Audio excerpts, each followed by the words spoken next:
Hai, nama saya Kelly Chin Menciu. Nomor matriks BB 21110189. Hari ini saya akan membentangkan assignment saya, yaitu jika saya seorang CEO organisasi dan saya akan memberi ucapan.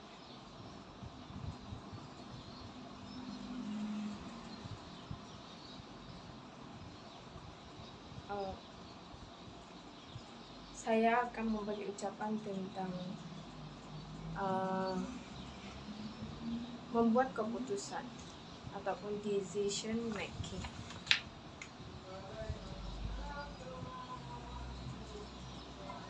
Proses membuat keputusan ialah satu langkah yang diambil oleh seseorang individu untuk menentukan pilihan atau tindakan yang terbaik untuk memenuhi keperluan mereka. Dalam konteks perniagaan atau organisasi atau perusahaan, ia merupakan satu set langkah yang diambil oleh pengurus dalam perusahaan, perniagaan, atau organisasi untuk menentukan laluan yang dirancang untuk inisiatif perniagaan dan untuk menetapkan tindakan tertentu secara ideal. Keputusan perniagaan adalah berdasarkan analisis fakta, objektif, dan dibantu oleh penggunaan kecerdasan perniagaan dan alatan analitik.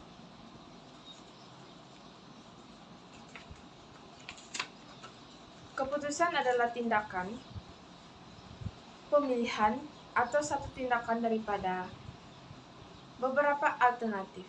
Pembuat keputusan boleh ditakrifkan sebagai proses memilih tindakan yang betul dan berkesan daripada dua atau lebih alternatif untuk tujuan mencapai hasil yang diinginkan. Pembuatan keputusan adalah intipati pengurusan. Menurut P.F. Drucker, apa saja yang dilakukan oleh pengurus, dia melakukan melalui membuat keputusan. Dalam hal ini, semua perkara yang berkaitan dengan perancangan, penyusunan, alat tuju, penyelarasan, dan kawalan diselesaikan oleh pengurus melalui keputusan yang dilaksanakan ke dalam amalan oleh pengendali, perusahaan, perniagaan, organisasi. Dalam hal ini, objektif, maklumat, strategi, dasar, dan reka bentuk dalam organisasi semuanya perlu diputuskan oleh pengurus atau eksekutif pengurusan untuk mengawal prestasi perniagaan melalui keputusan yang dibuat. Keseluruhan proses pengurusan adalah berdasarkan keputusan, yaitu keputusan pengurus, eksekutif, ataupun pihak yang bertanggung jawab dalam organisasi. Keputusan diperlukan untuk menangani masalah-masalah dan juga untuk mendapatkan manfaat peluang yang ada. Keputusan yang betul mengurangkan kerumitan dan mengelak daripada mendapatkan masalah, mengurangkan ketidakpastian dan kepelbagaian persekitaran dalam organisasi, perniagaan, ataupun perusahaan. George Terry mentakrifkan bahwa membuat keputusan sebagai pemilihan satu alternatif tingkah laku daripada dua atau lebih alternatif yang mungkin. Seterusnya, dalam kata-kata D.E. McFarlane juga, keputusan ialah tindakan pilihan di mana seorang eksekutif membuat kesimpulan tentang apa yang mesti dilakukan dalam situasi tertentu. Keputusan mewakili tingkah laku yang dipilih daripada beberapa alternatif. Takrif membuat keputusan mempunyai 3 implikasi yang berbeza namun saling berkaitan, yaitu pertama, apabila pengurus membuat keputusan, mereka melaksanakan pilihan. Mereka memutuskan apa yang perlu dilakukan berdasarkan beberapa logik atau pertimbangan yang sedar dan disengajakan. Kedua, apabila membuat keputusan, pengurus berhadapan dengan alternatif. Organisasi tidak memerlukan pengurus yang bijak untuk mencapai keputusan apabila tiada pilihan lain yang mungkin. Memang memerlukan kebijaksanaan dan pengalaman untuk menilai beberapa alternatif dan memilih yang terbaik. Yang ketiga, apabila membuat keputusan, pengurus mempunyai tujuan. Mereka mencadangkan dan menganalisiskan tindakan alternatif dan juga akhirnya membuat keputusan atau pilihan yang berkemungkinan menggerakkan organisasi ke arah matlamat yang dituju. Kepentingan dalam membuat keputusan adalah pengurusan pada asasnya adalah sekumpulan proses yang membuat keputusan. Pengurus sebuah perniagaan, organisasi atau perusahaan bertanggung jawab untuk membuat keputusan dan memastikan keputusan yang dibuat dijalankan mengikut objektif dan matlamat yang telah ditetapkan. Pembuatan keputusan memainkan peranan penting dalam pengurusan. Pembuatan keputusan mungkin merupakan komponen terpenting dalam aktiviti pengurus dalam sebuah perniagaan, organisasi, ataupun perusahaan. Ia memainkan peranan yang paling penting dalam proses perancangan. Apabila pengurus merancang, mereka akan memutuskan banyak perkara seperti matlamat yang akan dicapai oleh organisasi mereka, sumber yang akan mereka gunakan, dan siapa yang melaksanakan setiap tugas yang diperlukan. Pembuatan keputusan juga merupakan kriteria untuk menentukan sama ada seorang itu berada dalam pengurusan atau tidak. Jika dia mengambil bahagian dalam membuat keputusan, dia dianggap sebagai milik kaki tangan pengurusan. Dalam kata George Terry, jika terdapat satu tanda universal pengurus, ia adalah membuat keputusan. Dalam mana-mana perniagaan, organisasi, ataupun perusahaan, sama ada ia kecil atau besar, keadaan tidak pernah statik. Ia adalah dinamik secara persepsi. Perintah lama sentiasa memberi tempat kepada yang baru, sama ada dalam kaki tangan atau dalam kontingensi yang tidak dijangka. Perubahan dalam keadaan adalah peraturan biasa. Keadaan sedemikian memerlukan tindakan yang melibatkan pembuatan keputusan. Jadi, pembuatan keputusan sangat berkaitan dengan fungsi pengurusan dan kedua-duanya diikat bersama dan tidak dapat dipisahkan. Apabila pengurus merancang atau mengatur, memerintah atau menasihati, meluluskan atau tidak meluluskan apa-apa, dia perlu berpindah dengan proses membuat keputusan dahulu. Maka dalam semua fungsi pengurusan, keputusan membuat adalah iringan yang sangat diperlukan. Dalam membuat keputusan ini terdapat 10 prinsip dalam membuat keputusan. Pertama, perkara pembuatan keputusan. Perkara atau masalah keputusan yang boleh dibagikan kepada kumpulan yang terdiri daripada masalah terprogram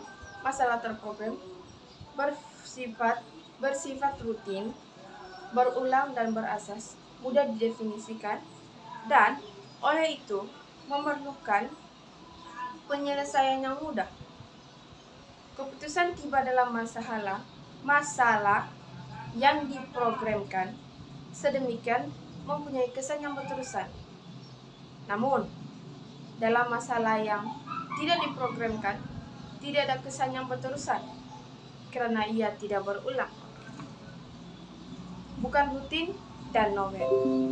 Setiap kejadian dalam masalah sedemikian memerlukan Perhatian, analisis, individu dan keputusan yang perlu dicapai mengikut ciri dan keadaan khasnya.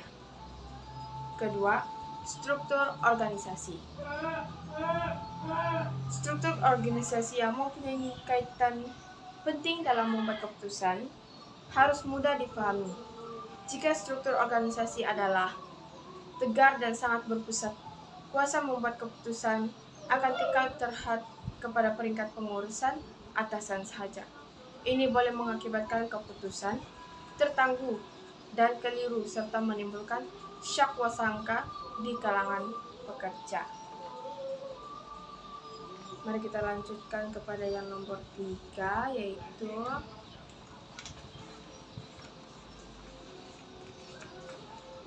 analisis objek. Analisis objektif yang dasar yang betul diperlukan untuk membuat keputusan. Takrifan objektif dan dasar yang jelas adalah asas yang memandu arah membuat keputusan. Tanpa asas tersebut, pembuatan keputusan akan menjadi tidak bermatlamat dan tidak berproduktif. Keempat, kajian analytical alternatif. Untuk membuat keputusan, kajian analitikal semua alternatif yang mungkin bagi masalah dengan merit dan kekurangannya adalah penting. Ini adalah untuk keperluan membuat keputusan yang betul daripada antara alternatif. Kelima, sistem komunikasi yang betul. Pembuatan keputusan yang berkesan memerlukan jentera untuk komunikasi maklumat yang betul kepada semua pusat tanggung jawab dalam organisasi, melainkan struktur yang dibina, kejahilan tentang keputusan atau keputusan yang tidak dimaklumkan akan mengakibatkan salah paham dan penyelarasan yang longgar. Dalam membuat keputusan, memerlukan masa yang mencukupi. Hal ini karena pembuatan keputusan berkesan memerlukan masa yang mencukupi, ia adalah masalah, pengalaman biasa yang berguna untuk memikirkan pelbagai ide dan kemungkinan masalah untuk tujuan mengenal pasti dan menilai dengan betul. Tetapi, dalam keadaan apapun, keputusan tidak boleh ditangguh untuk tempo dan yang tidak ditentukan. Sebaliknya, ia harus diselesaikan lebih awal daripada tarikh yang dijadwalkan. Seterusnya, kajian kesan keputusan. Keputusan adalah bertujuan untuk dilaksanakan bagi merealisasikan objektif organisasi.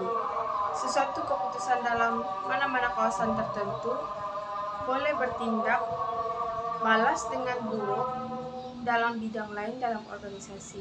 Memandangkan semua aktiviti perniagaan adalah saling berkaitan dan memerlukan penyelarasan, kajian dan analisis kesan daripada sebarang keputusan perlu mendahului dengan penggunaannya. Nomor 8, penyertaan pembuat keputusan.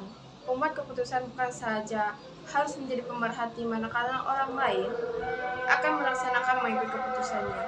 Ia juga harus mengambil bahagian dalam menyelesaikan kerja yang mana keputusan yang telah diambil olehnya. Pengalaman ini akan membantunya dalam membuat keputusan pada masa akan datang. Prinsip penyertaan dalam kerja pembuatan keputusan akan membolehkan seseorang, individu atau dia untuk memahami sama ada keputusan yang diambil adalah praktikal dan juga membimbingnya dalam membuat keputusan yang akan datang. Seterusnya, flexibility minda.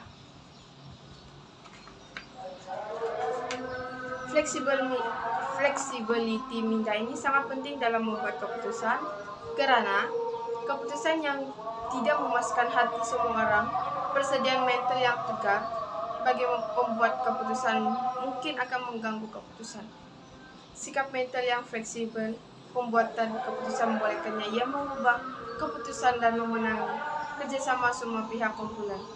Dalam membuat keputusan ini memerlukan keputusan yang boleh menyenangkan semua pihak. Dalam hal tersebut, suatu perkara akan dapat dilaksanakan dengan berjayanya sekiranya semua pihak menyenangi terhadap keputusan yang dibuat oleh seseorang tersebut. Terakhir, pertimbangan rantaian tindakan. Terdapat hubungan rantaian dalam sebuah aktiviti mana-mana organisasi. Aktiviti yang berbeza diikat dalam urutan rantai. Sebarang keputusan untuk menukar karya tertentu membawa perubahan dalam karya lain yang berkaitan juga. Begitu juga pembuatan keputusan yang diteruskan mengikut rantaian tindakan dalam aktiviti yang berbeza. Oleh itu, semua pembuatan keputusan seseorang harus mempertimbangkan hubungan rantaian antara aktiviti yang berbeza. Kesimpulannya, dalam hal membuat keputusan ini mempunyai banyak prinsip yang harus kita ikuti, dan dengan membuat keputusan yang baik akan memberikan sesuatu yang bermanfaat dan sesuatu yang baik kepada pengurus, individu, dan juga semua pihak. Semua pembuat keputusan memerlukan keputusan yang boleh menyenangkan semua orang. Maka dengan itu, sekian daripada saya. Terima kasih.